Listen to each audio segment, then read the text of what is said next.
Abra comigo em Marcos capítulo 10, versículo 17.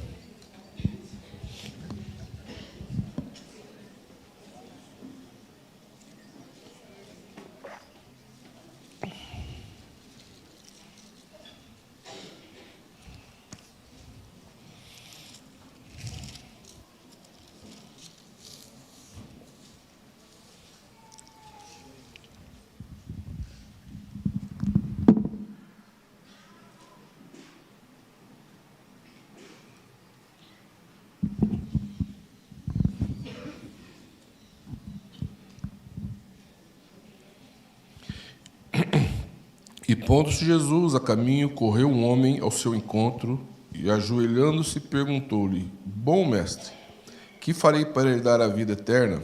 Respondeu-lhe Jesus: Por que me chamas bom? Ninguém é bom senão um, que é Deus. Sabes os mandamentos? Não amarás, não adulterarás, não furtarás, não dirás falso testemunho, não defraudarás ninguém, honra o teu pai e a tua mãe. Então ele respondeu: Mestre, tudo isso tenho observado desde a minha mocidade. E Jesus, fitando-o, o amou e disse: Só uma coisa te falta. Vai, vende tudo que tens, dá aos pobres e terás um tesouro no céu. Então vem e segue-me. Ele, porém, contrariado com estas palavras, retirou-se triste, porque era dono de muitas propriedades. Pai, no nome de Jesus, oh Deus, Tu sabes o quanto nós necessitamos ser ministrados pelo Senhor, Tu sabes o quanto nós necessitamos que o Senhor ministre em nossas vidas, Pai. Fala comigo e através de mim, oh Deus, ministra no coração de cada irmão que está aqui, Senhor. Edifica nossas vidas a Tua palavra, Pai, é o que eu te peço em nome de Jesus. Amém. É bom observar que Jesus não tinha problema nenhum com pessoas que tinham dinheiro. Não parece que quem tem dinheiro não é aceito por Deus. Não é isso. José de Arimateia, que era um homem rico, era discípulo de Jesus e comprou, tinha um lugar, ele que arrumou o túmulo lá para Jesus ser enterrado, e Jesus nunca falou isso para ele. E provavelmente tinham outros também que tinham posses ali, que seguiam Jesus e que não foram questionados quanto a isso, né? Mas eu estou fazendo essa observação para ninguém achar que se alguém tem dinheiro não vai ser salvo. Não é esta a verdade. Então, qual é a situação? Eu fiquei pensando nisso, né? Esse rapaz aqui, ele era talvez o mais qualificado para ser discípulo de Jesus. O camarada aqui era desde a infância, e Jesus fala, a Bíblia fala que Jesus amou ele, não é? Não rejeitou, amor. Então, assim, Deus começou a ministrar no meu coração esse texto um dia, agora, um dia para trás, que ele era o mais qualificado e não se qualificou. Por quê? Olha que interessante. Moisés, Deus fala assim para Moisés: vai e fala para Faraó. Você vai lá enfrentar Faraó e falar para Faraó. E Deus coloca Moisés para falar com Faraó. Faraó seria o Trump da época, o chefe da maior potência, né? E Deus fala assim para Moisés: vai lá e fala com Faraó. Só que Moisés tinha um problema. Ele não conseguia falar. Ele falou: mas eu não falo, eu sou pesado de língua. O que é pesado de língua? Ele não conseguia. Ele não conseguia se expressar. Ele não conseguia falar, ele não tinha facilidade em falar em público, falar diante das pessoas. E Deus escolhe justamente ele para falar. Então Deus escolhe para falar um que não fala. E ele falou assim que não ia falar, Deus ficou bravo com ele. E ainda botou Arão, né? Mas não desistiu de Moisés, né? Não desiste dele. Ele teve que ir lá. Aí ele falava para Arão, Arão falava para ele, para Faraó. Mas Deus não desistiu de Moisés. Mas a grande ironia é Deus escolher para falar o que não fala. Aí Deus chama Jeremias. Jeremias fala, eu? Ele fala, é você. Aí Jeremias fala assim, eu não passo de uma criança. A visão que Jeremias tinha dele mesmo era de uma pessoa imatura, uma pessoa despreparada. Eu? Não, eu não. Quem sou eu? Eu não passo de uma criança. Aí Deus fala para ele assim, olha, não digas que você não passa de uma criança, porque te farei profeta sobre as nações. Olha aí. Mas Deus escolhe uma pessoa que não se sentia qualificada para aquela missão. Aí Deus vai em Isaías e dá uma visão para Isaías. Vi o Senhor no alto sublime trono, e querubins batiam as asas, né? E eu falei assim, ai de mim, porque sou um homem impuro, que habito no meio de um povo impuro. Eu sou um pecador de lábios impuros e habito no meio de um povo impuro. Aí Deus escolhe uma pessoa que era pecadora, de lábios impuros, devia falar um monte de besteira, para ser um profeta. Eu falei, eu sou impuro, eu sou um homem de lábios impuros, eu sou um pecador. Aí Deus manda, um querubim vai lá, pega uma brasa do altar e purifica ele, mas não desiste dele. Mas a primeira reação de Isaías foi, falou assim, esse trem não é para mim. Esse negócio não é para mim. Quem sou eu? Eu não tenho qualificação.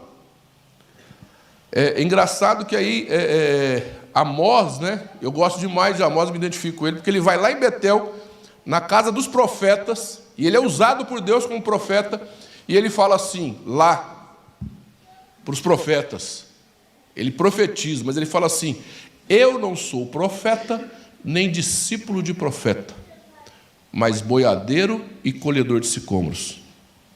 No monte de profeta, Deus escolhe alguém que não é profeta, para profetizar. E falou, eu não sou profeta, nem discípulo de profeta, mas eu sou boiadeiro e colhedor de sicômoros. Então Deus escolhe quem Ele quer, do jeito que Ele quer, da forma que Ele quer, Ele usa. Amém? Olha, se você pegar os discípulos de Jesus, Pedro era um pescador. Tanta gente culta, naquela época tinha pessoas estudadas, que estudavam o Torá, que não saía do templo, que nem, né, se preparando. E Jesus não vai lá na escola de profetas escolher meia dúzia de estudante.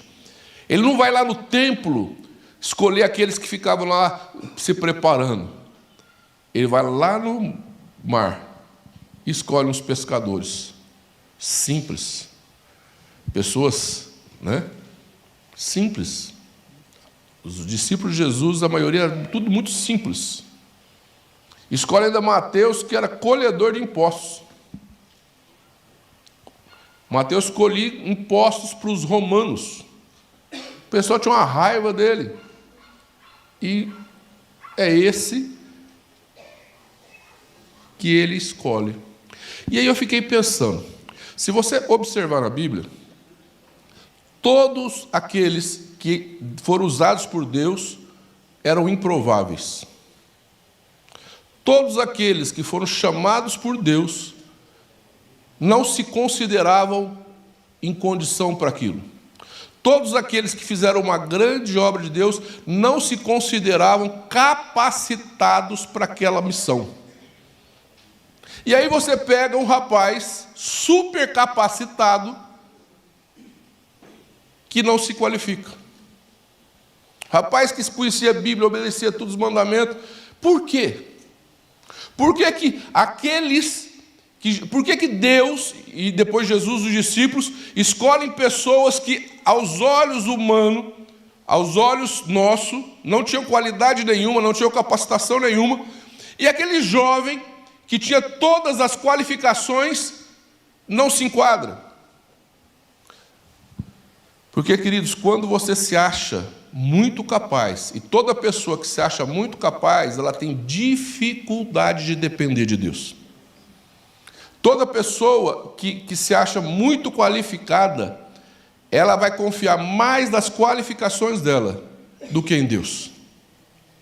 Quando uma pessoa, ela sabe que ela não tem condição, quando uma pessoa, ela sabe que ela não tem condição nenhuma daquilo, e Deus usa ela, ela sabe que é a graça, a unção e a misericórdia de Deus que está sobre ela, e a glória vai para Deus.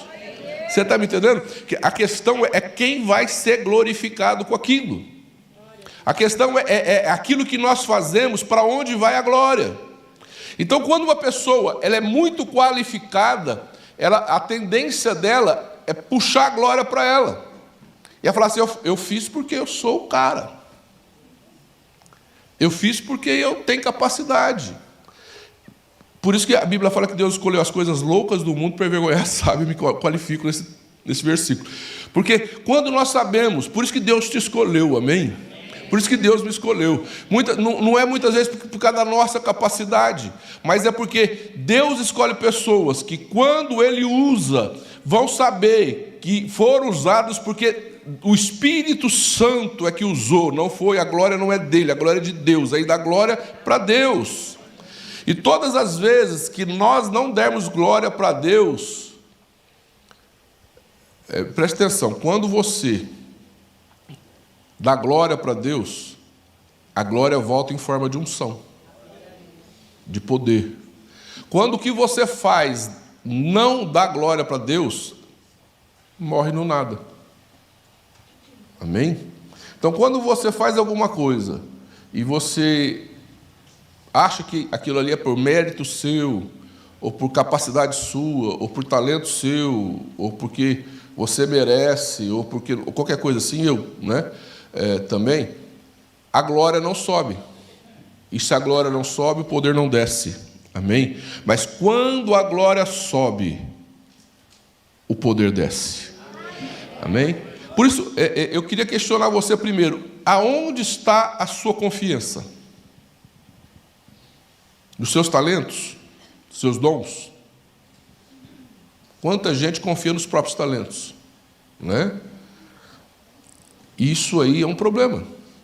Né? Por mais talento que a gente tenha,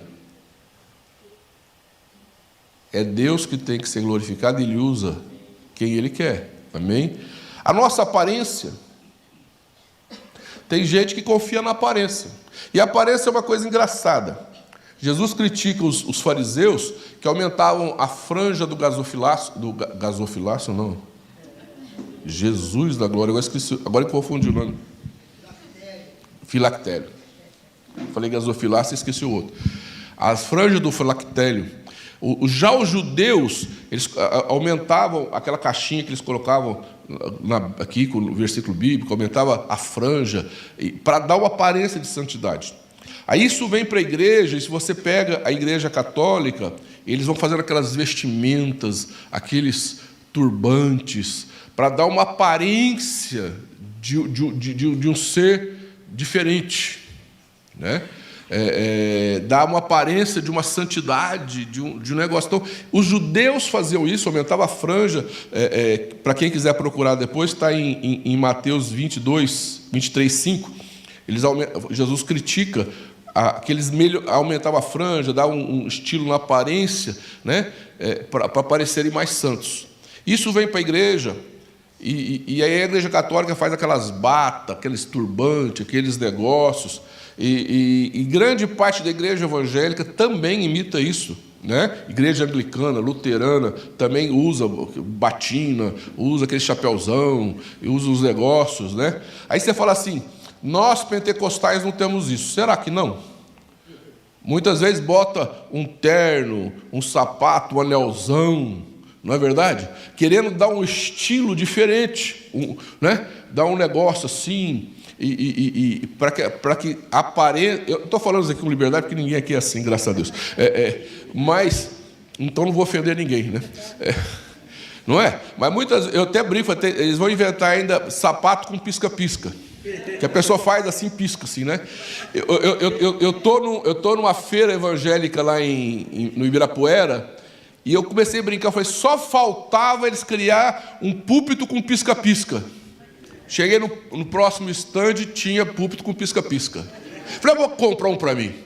Você bate, eu falei, glória a Deus, pisca tudo aqui assim. Né?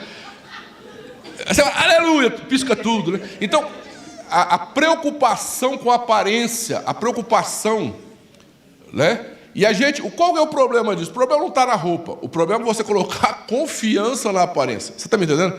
O problema é você colocar confiança na sua aparência, confiar no seu talento, confiar no seu dinheiro, confiar nos seus dons, né? Confiar, você deposita a confiança em coisas, em pessoas, em objetos, né? Então a confiança passa para uma coisa, para um objeto, para um estilo. E quando a sua confiança está nestas coisas, você não confia em Deus.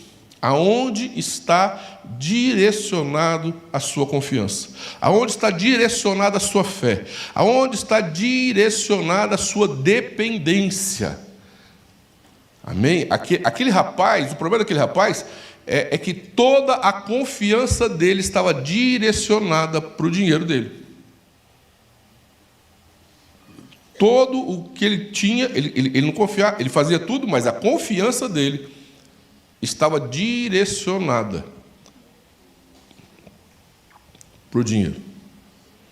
Por isso, queridos, que nós temos que entender que aquilo que nós confiamos é aquilo que nós acabamos adorando, que nós acabamos servindo, que nós acabamos nos firmando naquilo. Amém? E não é isso que Deus tem para a sua vida. Amém? Porque quando você confia em Deus, de Deus vem a graça sobre a sua vida. Preste atenção, quando você confia nas coisas, tudo isso que eu falei, Deus pode tirar da sua vida. Dinheiro pode acabar, aparência acaba. Pessoas, você confia numa pessoa, ela pode morrer. Você confia em um objeto, aquilo ela pode quebrar. Por isso que a gente não pode ficar confiando em objetos. A sua dependência, a sua fé não pode ser direcionada a um objeto. Então, tudo isso pode acabar. E o diabo pode tirar. E se a sua confiança está nisso, e o diabo tira, a tua fé foi junto. A tua fé desabou. Mas se a sua confiança está em Deus, e se você confia em Deus, mesmo que o diabo tire, ele não tira Deus da sua vida. E Deus é a fonte de todas as coisas. Se o diabo tira, Deus dá em dobro.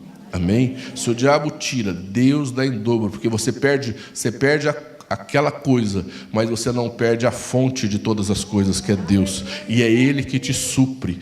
Por isso, quando você olha, por exemplo, um José, e um José, ele passa por várias situações, ele é vendido pelos irmãos, ele vira escravo, ele vai preso. Como que ele passa por tudo isso? Ele passa por tudo isso porque a dependência dele não estava nele, na situação dele, não estava nas circunstâncias, a dependência dele não estava nos talentos dele, ele dependia de Deus. Quem depende de Deus, confia em Deus em qualquer situação, amém? Quem depende de Deus, confia em Deus, seja bom, seja ruim, ele confia, e ele foi capaz de depender de Deus e continuar confiando em Deus, mesmo que tudo aquilo que estava vivendo não era bom, não era legal, não mostrava nada de bom, ele continuou confiando, porque ele dependia de Deus. Mesmo Davi, se você estudar a história de Davi, você vai observar que Davi, em tudo que ele faz, ele se volta para Deus. Então, até quando ele erra, ele se volta para Deus, porque ele dependia de Deus. Ele confiava que Deus era Senhor da vida dele. Então, mesmo quando ele fez caca na vida, ele se voltou para Deus, porque a dependência dele era Deus. Amém? Por isso, queridos, por que aquele jovem foi desqualificado? Porque ele fazia tudo, mas não confiava em Deus, não depositava a vida dele em Deus. Por que todos aqueles que eram desqualificados tiveram mais facilidade em servir? Porque justamente pelo fato deles serem limitados, eles tiveram mais facilidade em dar a glória para Deus. Quem está me entendendo? Porque eles eram conscientes das limitações deles. Então, quando Deus operava, eles falavam assim: é Deus. Então, se você, todas as vezes que Deus fizer na sua vida, você der a glória para Deus, a unção vem para você. Amém? Aquilo que sobe, desce em forma de unção. Amém? Aquilo que você glorifica, vem para você em forma de unção. Um dia, aquela mulher samaritana chega para Jesus e fala assim, ela é samaritana, ela fala assim: Jesus, nós adoramos este monte, vocês falam que é no templo. Aonde se deve adorar? Ele fala assim, os verdadeiros adoradores são aqueles que adoram o Pai em espírito e em verdade. O que ele está dizendo? Adore a Deus, dê crédito a Deus, sirva a Deus. Amém? Não foque em nada aqui da terra. Não foque nem na sua capacidade humana. Não confie nem no seu poderio humano. Não confie no seu dinheiro. Não confie na sua beleza. Não confie nos seus talentos. Não confie nos seus dons. Não confie em objetos. Não confie em nada. Confie no Senhor. E glorifica a Deus, porque é Ele que vai abençoar a sua vida. O foco da nossa adoração é que determina o suprimento da nossa vida. Salomão fala assim, no começo de Salomão: o princípio da sabedoria é o temor do Senhor. Quem quer ser sábio aqui? O que é o princípio da sabedoria? É o temor do Senhor. O que é o temor do Senhor? Aí tem gente que fala: não é, esse temor não é ter medo. Mas tem jeito de você ter temor sem ter um pouquinho de medo? Já pensou nisso? Eu temo, mas não tenho medo. Quem aqui já deixou de fazer alguma coisa errada quando era moleque, ou menina, né? De medo de apanhar do pai e da mãe? Tinha uma vontade lascada de fazer um negócio, mas vou fazer não que eu vou apanhar. Quem aqui, porque não teve medo, fez e apanhou? E se ralou? Se estrumbicou? É mais ou menos isso, né? Sábio é aquele que na hora que vai fazer alguma coisa, pensa em Deus. Sábio é aquele que na hora que vai tomar uma atitude, pensa em Deus. Isso é medo, é temor. Falei, eu não. Eu vou fazer isso não. Vai dar ruim. Não é verdade? Então, o sábio é aquele que tem um limite. Louco é quem não tem limite. Já viu louco? Não tem limite. Ultrapassa os limites, sofre o dano, se estrumbica inteirinho, não é? Quem que é sábio? Aquele que tem limite. E qual o limite? Deus. Deus. Se eu fizer isso, eu desagrado a Deus. Se eu fizer isso, Deus não vai gostar.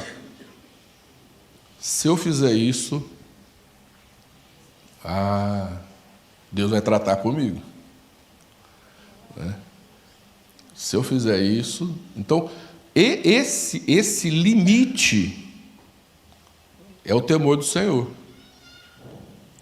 E a Bíblia está dizendo que sábio é quem anda no limite, não ultrapassa o limite. Amém? Sábio é quem sabe caminhar dentro dos limites de Deus. Amém? Eu estava pregando outro dia sobre o filho pródigo aqui. O filho pródigo, qual o problema do filho pródigo? Independência. Ele fala só, dá a parte que me cabe, que eu vou viver do meu jeito. E o pai dá. E ele vai. Independência. O filho mais velho emburra, porque o pai está fazendo uma festa, e não entra na festa. Fica lá emburrado. O pai vai lá conversar com ele, está lá emburrado lá fora e não entra na festa.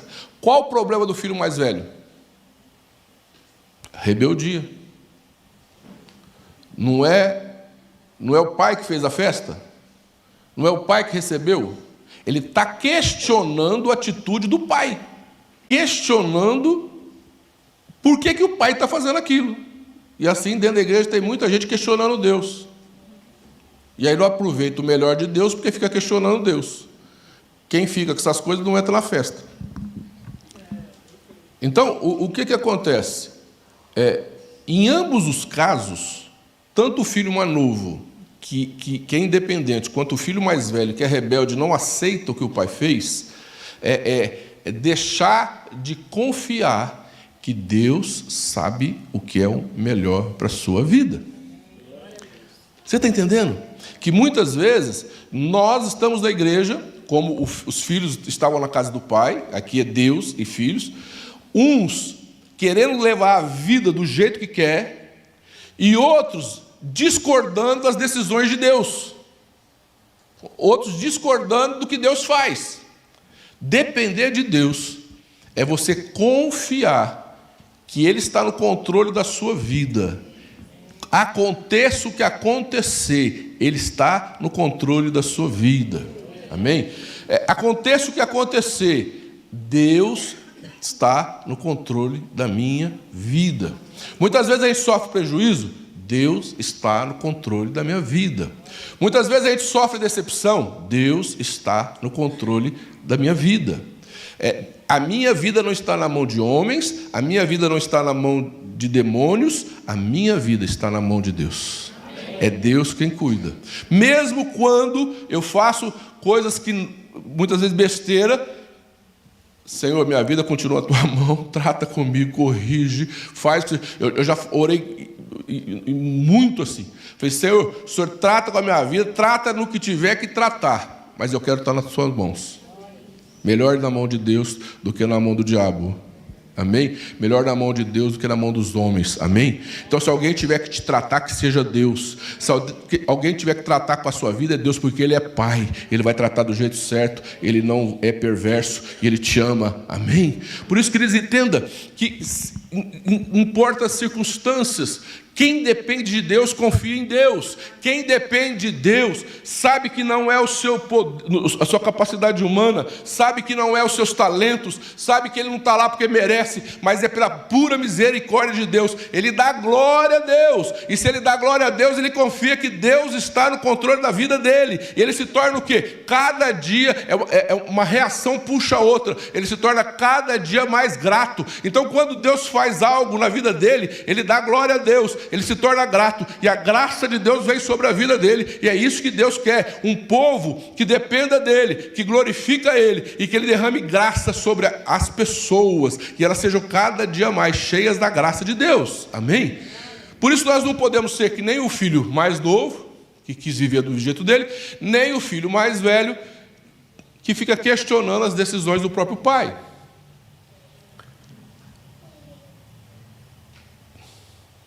Por isso que aquele rapaz, que era o mais qualificado de todos, se desqualificou.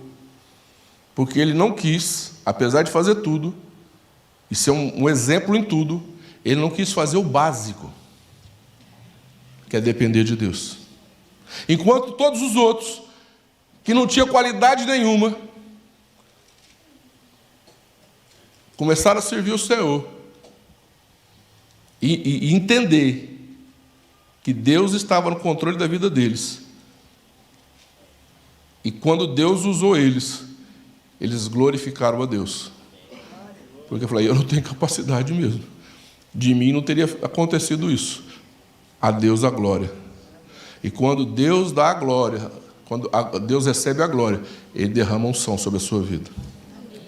A Bíblia fala, no Salmo 20, versículo 7, uns confiam em carro, outros em cavalo.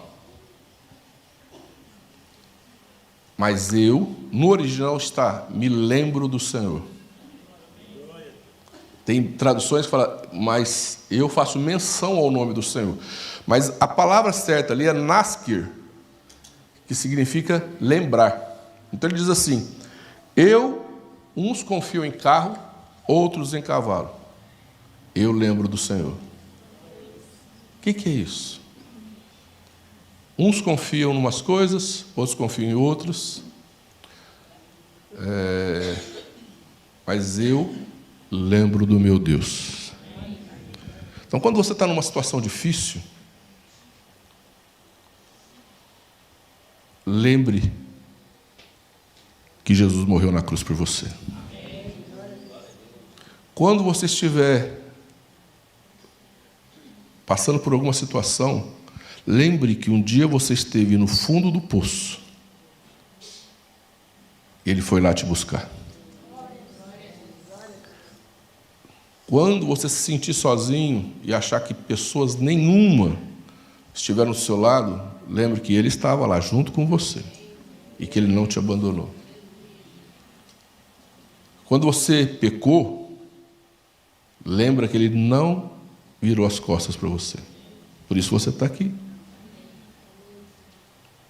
Quando você estava com essa alma angustiada e ninguém te compreendeu, Ele te compreendeu. Lembra. Lembra da onde Ele te tirou. Lembra do que Ele fez na sua casa. Lembra das coisas que Ele tocou na sua vida. Lembra das dores que você passou, das perdas que você sofreu. E mesmo assim, Ele estava do seu lado. E que se não fosse Ele, talvez você não teria passado como passou.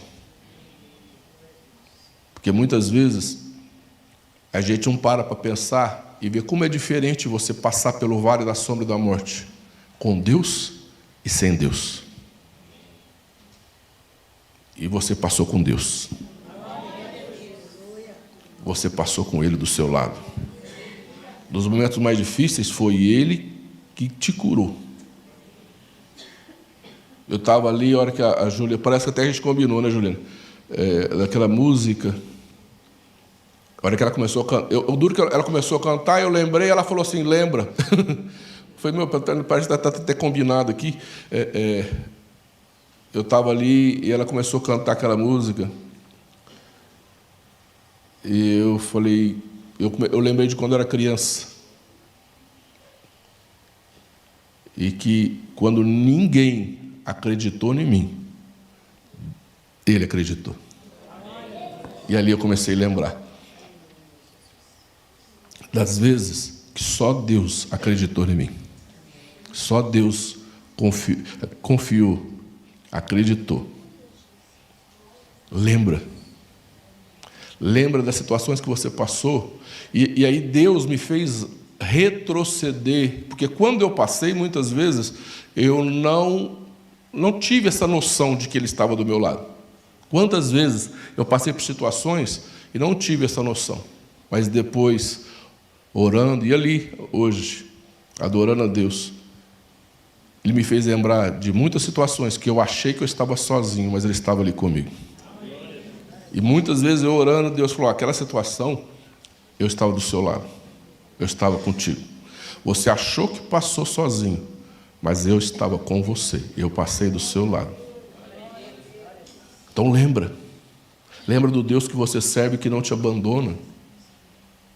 Uns confiam em carro, outros em cavalo. Nós lembramos